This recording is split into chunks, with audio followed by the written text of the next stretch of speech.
അഞ്ജലിക്ക് അപകടം സംഭവിച്ചതറിഞ്ഞ് രമേശും അജയും ഹോസ്പിറ്റലിലെത്തി. ഗൗതമായിരുന്നു അവരെ വിളിച്ചു പറഞ്ഞത്.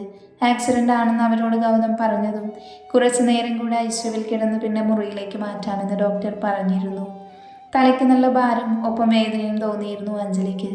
എങ്കിലും തലയേക്കാൾ വേദന തോന്നിയത് ഹൃദയത്തിലായിരുന്നു. ഇത്രയും സംഭവിച്ചിട്ടും ശിവ തന്റെ പ്രണയം കണ്ടില്ലല്ലോ എന്നോർത്ത് അവളുടെ ഹൃദയം വിങ്ങി. അവനിൽ നിന്നും ഒരു വാക്ക് പോലും തനിക്ക് വേണ്ടി വന്നില്ല എല്ലാം ഓർത്ത് അവൾക്ക് സങ്കടം തോന്നി. അവൾ ആ സങ്കടത്തോടെ കിടന്നു. അഞ്ജലിയെ മുറിയിലേക്ക് മാറ്റിയതും രമേശും അജയും അവളെ കാണാൻ കയറി. അവരെല്ലാം സമാധാനിപ്പിച്ചു അഞ്ജലി. രമേശ് അവളുടെ അരയിൽ തന്നെ ഇരുന്നു. രമേശിന് ഒരു കോള് വന്നതും അയാൾ പുറത്തുപോയി. ആ സമയം ഗൗതമും കീർത്തിയും അഞ്ജലിയുടെ അടുത്ത് വന്നിരുന്നു. വേദനയുണ്ടോടി? അഞ്ജലി നിറഞ്ഞ കണ്ണുകളോടെ ഇല്ലെന്ന് തലയാട്ടി. അവളുടെ വേദന ശിവയെ ഓർത്താണെന്ന് ഗൗതമിന് അറിയാമായിരുന്നു. അവളുടെ കിടപ്പ് കണ്ട് സങ്കടം തോന്നി ഗൗതം പുറത്തേക്ക് തന്നെ പോയിരുന്നു. കീർത്തി അവളുടെ അരയിൽ തന്നെ ഇരുന്നു. എന്തിനാടി നീ? അപ്പം എനിക്ക് അങ്ങനെ തോന്നി. അല്ലെങ്കിൽ എൻ്റെ സ്ഥാനത്ത് അവൻ. എനിക്ക് സഹിക്കില്ലടി അത്. അഞ്ജലിയുടെ വാക്കുകൾ കേട്ട് കീർത്തി അവളുടെ കയ്യിൽ പിടിച്ചു. ശിവയോടുള്ള അഞ്ജലിയുടെ പ്രണയത്തിൻ്റെ തീവ്രത കീർത്തി തിരിച്ചറിയുകയായിരുന്നു. ആ സമയമാണ് നിതിൻ ഓടിക്കിതച്ചുകൊണ്ട് അങ്ങോട്ട് വന്നത്. അഞ്ജലിയെ കണ്ടതും അവൻ പരിസരം പോലും മറന്ന് അവളുടെ അരികിലെത്തി. പരിഭ്രമത്തോടെ അവളെ നോക്കി നിന്നു. എന്താ ഉണ്ടായേ? അഞ്ജലി നിതിൻ്റെ മുഖത്തെ ഭാവം കണ്ട് അമ്പരന്നു. അവൻ അത്രയും സ്നേഹം തന്നോടുണ്ടോ എന്നോർത്ത് അവൾ അത്ഭുതപ്പെട്ടു. നിതിൻ അവളുടെ കവളിൽ പിടിച്ച് ഓരോന്ന് ചോദിച്ചുകൊണ്ടിരുന്നു.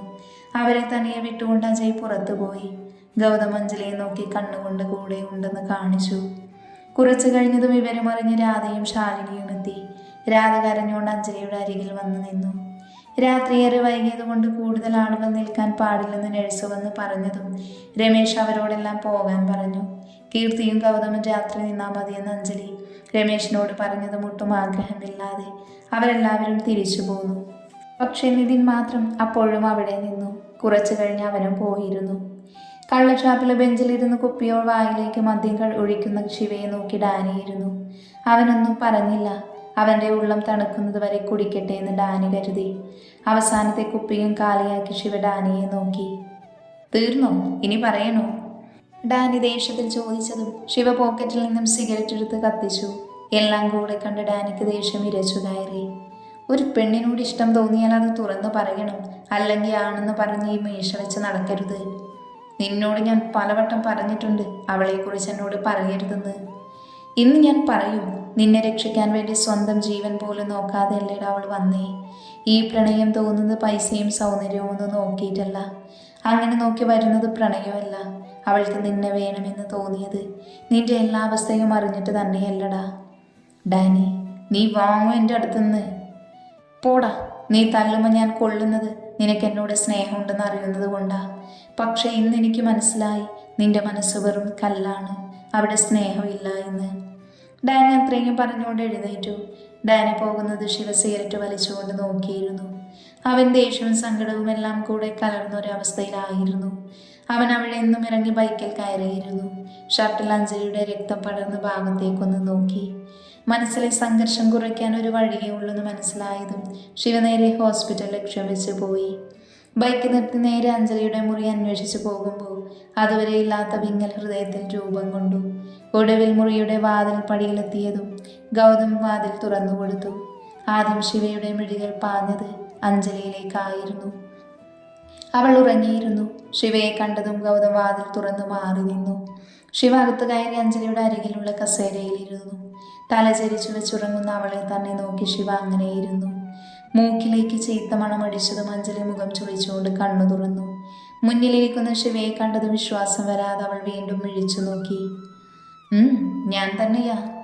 ശിവ പറഞ്ഞതും അഞ്ജലി അവനെ ഉറ്റുനോക്കി. അവൻ്റെ കണ്ണിൽ ആ സമയം ദേഷ്യമില്ലായിരുന്നു, ഒരുതരം ദയനീയ ഭാവമായിരുന്നു. ശിവ കൈകൾ കാൽമുട്ടിൽ കുത്തിവെച്ച് അഞ്ജലിയുടെ അരികിലേക്ക് കുനിഞ്ഞിരുന്നു. നീ എന്ത് കണ്ടിട്ടാ എന്നെ ഇഷ്ടമാണെന്ന് പറയുന്നേ? ശിവ ആരാണെന്ന് നിനക്കറിയൂ? ഈ കാണുന്നതൊന്നുമല്ല ശിവ. എൻ്റെ ജീവിതം എന്തായെന്ന് നിനക്കറിയൂ? എനിക്കൊന്നും അറിയണ്ട. അറിയണം. ഞാൻ കൊന്നിട്ടുണ്ട്. ഒന്നല്ല 4 പേരെ. ജയിലിൽ കിടന്നിട്ടുണ്ട്. അങ്ങനെ ഒരുത്തനെ ആരെങ്കിലും സ്നേഹിക്കുമോ? പക്ഷേ എനിക്കിഷ്ടമാണ്. അഞ്ജലി വിട്ടുകൊടുക്കാൻ ഉദ്ദേശമില്ലായിരുന്നു. അവളുടെ ഉറച്ച മറുപടി കേട്ട് ശിവ ഇമ വെട്ടാതെ അവളെ നോക്കി നിന്നു. എൻ്റെ കൂടെ നിനക്ക് സന്തോഷം ഉണ്ടാവില്ല, സമാധാനം ഉണ്ടാവില്ല. നിനക്ക് വേണ്ടതൊന്നും തരാൻ എനിക്ക് കഴിയില്ല. ആ മനസ്സിലെ സ്നേഹം മുഴുവൻ എനിക്ക് തന്നാൽ മതി. അതിൽ കൂടുതലൊന്നും എനിക്ക് വേണ്ട. സ്നേഹം, ശിവപുച്ഛത്തോടെ പറഞ്ഞു. അഞ്ജലി അത്രയും സമയം അവനെ കണ്ണുകൊണ്ട് ഒപ്പിയെടുക്കുകയായിരുന്നു. ഇതെല്ലാം കണ്ടുകൊണ്ട് ഗൗതമും കീർത്തിയും നിന്നു. ഇതൊക്കെ നിനക്ക് ഇപ്പോൾ തോന്നും. ഞാൻ കൊല്ലും കൊലയുമായി നടക്കുന്നവനാണ്. എനിക്കൊരുപാട് ശത്രുക്കളുമുണ്ട്. ശിവയ്ക്ക് പ്രിയപ്പെട്ടതിനെയെല്ലാം അവർ നശിപ്പിക്കും. ഈ റൗഡി ജീവനോടെ ഇരിക്കുമ്പോൾ ഒരുത്തനും എന്നെ തൊടില്ല. ഇനി തന്നെ കൊന്നിട്ടാണ് എന്നെ കൊല്ലുന്നതെങ്കിൽ എന്നെയും അവർ കൊന്നോട്ടെ. റൗഡിയില്ലാത്ത ലോകത്ത് എനിക്കും ജീവിക്കേണ്ട. അഞ്ജലിയുടെ വാക്കുകൾ ശിവയുടെ മനസ്സിൽ കുത്തി നോവിച്ചു. അഞ്ജലിക്ക് ശിവയോടുള്ള പ്രണയം കണ്ട് ഗൗതമും കീർത്തിയും ഒരുപോലെ അമ്പരന്നു. അവളെ ഒന്ന് നോക്കി ശിവ എണീക്കാൻ നിന്നതും അഞ്ജലി അവൻ്റെ കയ്യിൽ പിടിച്ചു. ഇപ്പോഴും മനസ്സിലുള്ളത് പറഞ്ഞില്ല. ഇതെല്ലാം കാരണങ്ങൾ മാത്രമാണ്. ശിവ അവളുടെ കൈകളെ മാറ്റി തിരിഞ്ഞതും ഗൗതം അവൻ്റെ മുന്നിലേക്ക് കയറി നിന്നു. ഗൗതമിൻ്റെ മുഖത്ത് ദേഷ്യം നിറഞ്ഞിരുന്നു. ഇത്രയും അവൾ സ്നേഹിച്ചിട്ടും എങ്ങനെ കണ്ടില്ലെന്ന് നടിക്കാൻ തോന്നുന്നേ? മാറട മുന്നിൽ നിന്ന്. എനിക്ക് പറയാനുള്ളത് കൂടെ കേട്ടിട്ട് പോയാൽ മതി. ഇവളിങ്ങനെ പുറകെ നടക്കുന്നത് കൊണ്ടല്ലേ തനിക്ക് ഇത്രയും ജാട. എന്നാ കേട്ടോ, ഇവളിനി പുറകെ വരില്ല. ഗൗതം പറയുന്നത് കേട്ട് അഞ്ജലി അന്തം വിട്ടു. കീർത്തിയും ഗൗതമനെ നോക്കി നിൽക്കുവാണ്. ഇവരുടെ കല്യാണം അടുത്ത മാസമല്ല, അടുത്ത ആഴ്ചയാണ്. ഗൗതമിൻ്റെ വാക്കുകൾ ശിവയുടെ കാതിൽ തുളച്ചു കയറി. ഒപ്പം അഞ്ജലിയും ഞെട്ടി. ഇനി തന്നെ ശല്യം ചെയ്യാൻ അവൾ വരില്ല. തന്നോടുള്ള ഇഷ്ടം കൊണ്ടാണൊന്നും നോക്കാതെ തന്നെ അവൾ നിന്നെ സ്നേഹിച്ചത്. പക്ഷെ നീ നോക്കിയത് അവളുടെ മനസ്സല്ല, കണ്ടത് അവളുടെ സ്നേഹമല്ല. പ്രണയത്തിൽ ഹൃദയം പറയുന്നത് കേൾക്കണം. ഗൗതം ഉള്ളിലെ ദേഷ്യം മുഴുവൻ ശിവയുടെ മുന്നിൽ കെട്ടഴിച്ചു. അവൻ തലചരിച്ച് അഞ്ജലിയെ നോക്കി. അവൾ ഗൗതമിനെ നോക്കുവാണ്. ശിവ വീണ്ടും കസേരയിൽ തന്നെ ഇരുന്നു. ഇപ്പൊ കുറച്ച് സങ്കടപ്പെട്ടാലും ഒരിക്കൽ ഇതായിരുന്നു നല്ലതെന്ന് നിനക്ക് മനസ്സിലാവും. ദേ വീണ്ടും. ഗൗതം പിറുപിറുത്തോണ്ട് തലകുടഞ്ഞു. കീർത്തി അവൻ്റെ അടുത്ത് ചെന്ന് വേണ്ടെന്ന് കണ്ണുകൊണ്ട് ആംഗ്യം കാണിച്ചു. എന്നെ വേണ്ടെന്ന് വെക്കാനുള്ള കാരണങ്ങൾ വിട്. ഞാനൊരു പാവപ്പെട്ട വീട്ടിലെ കുട്ടിയായിരുന്നുവെങ്കിൽ, രമേശ് നമ്പ്യാരുടെ മോളല്ലായിരുന്നുവെങ്കിൽ എന്നെ സ്നേഹിക്കുമായിരുന്നു. നിറഞ്ഞ മിഴികളോട് അഞ്ജലി ചോദിച്ചതും ശിവ എഴുന്നേറ്റ് അവളെ വാരി പുണർന്നു. തൻ്റെ സ്നേഹത്തിനു വേണ്ടി യാചിക്കുന്ന ആ പെണ്ണിനെ കാണാതിരിക്കാൻ അവനപ്പോൾ കഴിയില്ലായിരുന്നു. അവൻ്റെ നെഞ്ചിൽ കിടന്ന് അഞ്ജലി കരഞ്ഞു. ആ കാഴ്ച കണ്ട് ഗൗതമും കീർത്തിയും പുഞ്ചിരിച്ചു. എന്തിനാടി എന്നെ ഇങ്ങനെ നീ സ്നേഹിക്കുന്നേ? അവളുടെ മുഖം കയ്യിലെടുത്ത് അവളുടെ നെറ്റിയിൽ അവൻ ചുണ്ടുകൾ ചേർത്തു. അഞ്ജലി നിറഞ്ഞ മനസ്സോടെ കണ്ണുകൾ അടച്ച് അവൻ്റെ ചുംബനം ഏറ്റുവാങ്ങി. അതെല്ലാം കണ്ട് ഗൗതം സന്തോഷത്തോടെ മുറിയിൽ നിന്നും ഇറങ്ങി. അവൻ്റെ കൂടെ കീർത്തിയും ഇറങ്ങി. ഗൗതം ഫോണെടുത്ത് കാതോരം വെച്ചു. മച്ച, എല്ലാം സെറ്റ്. എങ്ങനെ? ഡാനി ഞെട്ടി എഴുന്നേറ്റു. ഗൗതം അവിടെ നടന്നതെല്ലാം ഡാനിയോട് പറഞ്ഞു. ഡാനി സന്തോഷത്തോടെല്ലാം കേട്ടിരുന്നു. അപ്പം നമ്മുടെ പ്ലാന് വർക്കായി അല്ലേ? ഡാനി പറയുന്നത് കേട്ട് ഗൗതം നിഗൂഢമായി പുഞ്ചിരിച്ചു. അവരുടെ സംസാരം കേട്ട് കീർത്തി ഒന്നും മനസ്സിലാവാതെ ഗൗതമിനൊരു കാര്യം ചോദിച്ചു. അവളുടെ കല്യാണം അടുത്തുണ്ടാവുമെന്ന് പറഞ്ഞ ശിവ അവൻ്റെ സ്നേഹം പറയുമെന്ന് ഡാനി തന്ന ഐഡിയ ആണ്. അതാണ് ഞാൻ അടുത്ത ആഴ്ചയാണെന്ന് പറഞ്ഞത്. കണ്ടു, കൈവിട്ടു പോകുമെന്ന് ഉറപ്പായപ്പോൾ അവൻ വഴിക്ക് വന്നത്. ഞാനും കരുതി ശരിക്കും അടുത്ത ആഴ്ചയാണെന്ന്. പോടി, അല്ല രണ്ടും കൂടെ എന്താ പരിപാടി? അകത്തെന്താ നടക്കുന്നെന്ന് നോക്കടി. അഞ്ജലിയെ പുണർന്നുകൊണ്ട് തന്നെ നിൽക്കുകയാണ് ശിവ. അവളെ അടർത്തി മാറ്റാൻ കഴിയാതെ. അവൻ്റെ സ്നേഹം കൊതിച്ചുകൊണ്ട് അഞ്ജലി അവൻ്റെ നെഞ്ചിൽ പറ്റിക്കിടന്നു. നിന്നോടുള്ള സ്നേഹം കൊണ്ടാണ് ഞാൻ പറയുന്നത്. ഒരിക്കൽ കുറ്റബോധം തോന്നിയാൽ പിന്നെ.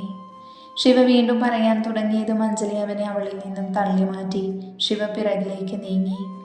എന്നെ താലി കെട്ടി കൂടെ പൊറുപ്പിക്കാനുള്ള ധൈര്യം റൗഡിക്കുണ്ടോ? അവളുടെ ചോദ്യം കേട്ട് ശിവ അവളെ മിഴിച്ചു നോക്കി.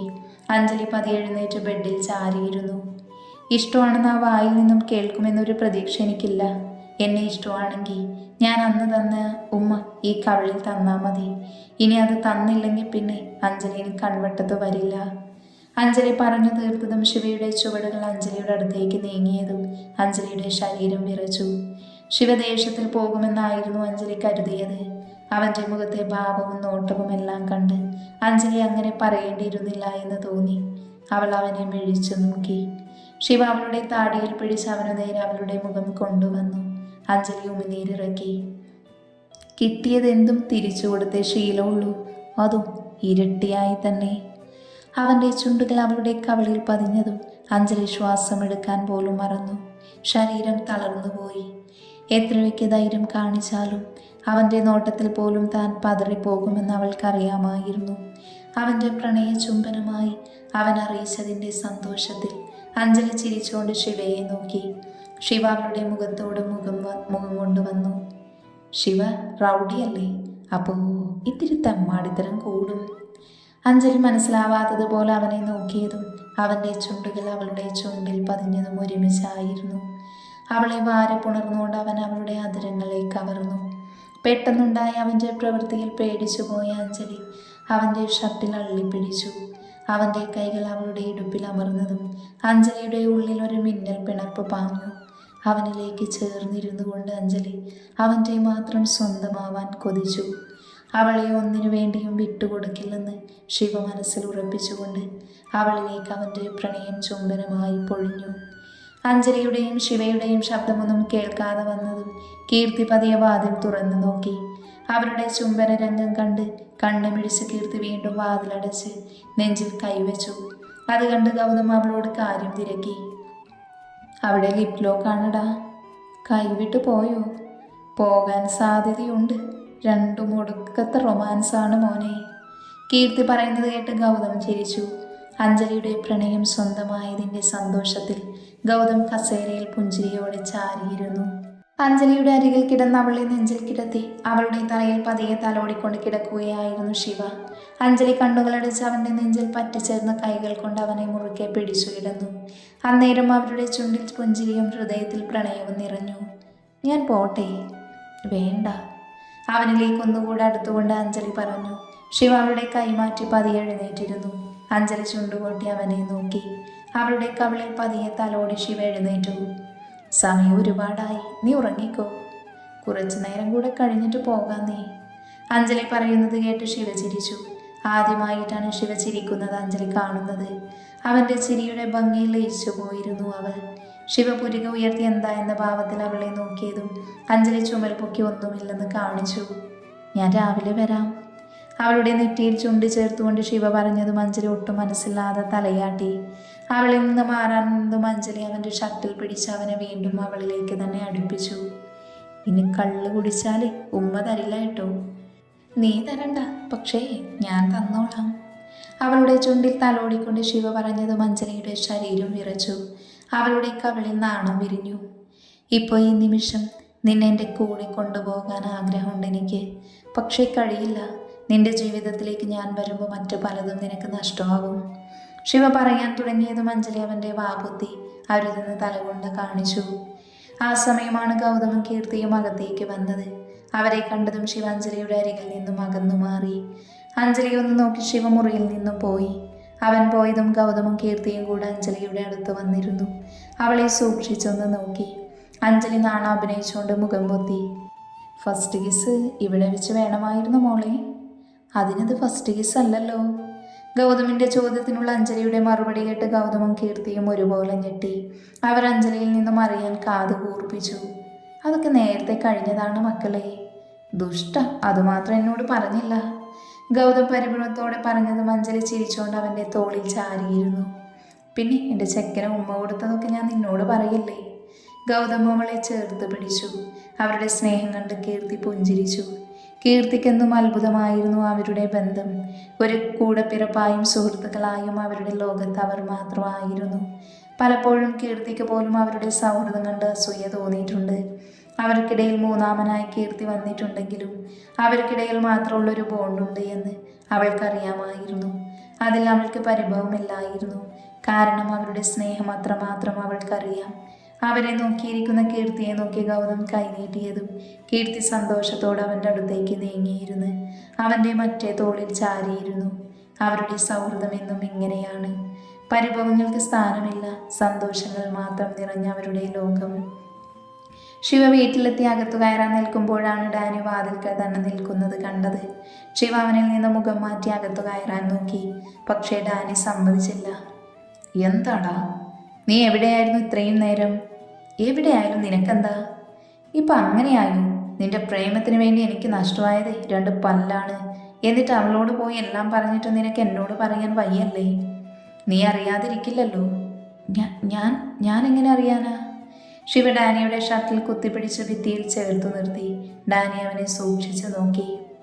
മോനെ ഡാനി, നീ ചെറുവിരൽ അനക്കിയ ഈ ശിവ അറിയും. വല്ലാതങ്ങ് അഭിനയിക്കല്ലേ. ഡാനി അവനെ നോക്കി ഇളിച്ചു കാണിച്ചു. ശിവ അവനിൽ നിന്ന് പിടിവിട്ട് അകത്തു കയറി. ഷർട്ടഴിച്ച് ശിവ ബാത്റൂമിൽ കയറാൻ നിന്നതും ഡാനി അവൻ്റെ മുന്നിലേക്ക് വന്നു. എന്നാണ് അവൾ അടിച്ചുകൊണ്ട് വരുന്നേ? ശിവ ദേഷ്യത്തിൽ അവനെ നോക്കിയതും ഡാനി പേടിച്ചു വേഗം മാറി നിന്നു. അവൻ പോയതും ഡാനി ചിരിയോടെ കിടന്നു. രാവിലെ ഡോക്ടർ വന്ന് നോക്കി കുഴപ്പമൊന്നുമില്ലെന്ന് പറഞ്ഞപ്പോഴാണ് ഗൗതമിന് ആശ്വാസമായത്. 2 ദിവസം കൂടെ കിടന്ന് ഡിസ്ചാർജ് ആവാമെന്ന് ഡോക്ടർ പറഞ്ഞു. അഞ്ജലിക്ക് വേദന കുറവുണ്ടായിരുന്നു. അന്ന് പകൽ രാധ വന്ന് അവളുടെ കൂടെ നിന്നു. രാത്രി ഗൗതം തന്നെ വന്നു, കൂടെ കാർത്തിയും. എല്ലാവരും പോയി കഴിഞ്ഞതും അവളെ കാണാൻ ശിവ വന്നു. അന്ന് രാത്രി മുഴുവൻ അവൻ അവളുടെ കൂടെയിരുന്നു. അവൻ്റെ സ്നേഹം കൂടുതൽ അറിയും തോറും അഞ്ജലി ശിവയിലേക്ക് അടുത്തുകൊണ്ടേയിരുന്നു. അവളിൽ നിന്ന് അകലാൻ കഴിയാതെ ശിവയും. പിറ്റേന്ന് ഡിസ്ചാർജായി അഞ്ജലിയെ വീട്ടിൽ കൊണ്ടുവന്നു. അഞ്ജലിയെ കണ്ടതും രാധ അവൾക്ക് ഭക്ഷണം എടുത്തു വെച്ചു. അവൾക്കത് വാരിക്കൊടുത്തു. അത് കണ്ട് കുറുമ്പോടെ അജയും വാവൊളിച്ചു. രാധ ചിരിച്ചുകൊണ്ട് അവനും കൊടുത്തു. അതുകൂടെ കണ്ടപ്പോൾ ഗൗതമും അടങ്ങിയിരുന്നില്ല. അവനും വാവൊളിച്ചുകൊണ്ട് അവരുടെ മുന്നിൽ കയറിയിരുന്നു. അത് കണ്ട് എല്ലാവരും ചിരിച്ചു. ആ സന്തോഷ നിമിഷത്തിൽ അഞ്ജലിയുടെ മിഴികൾ നിറഞ്ഞു. ആരും കാണാതത് തുടച്ചുകൊണ്ട് അവൾ ചിരിക്കാൻ ശ്രമിച്ചു.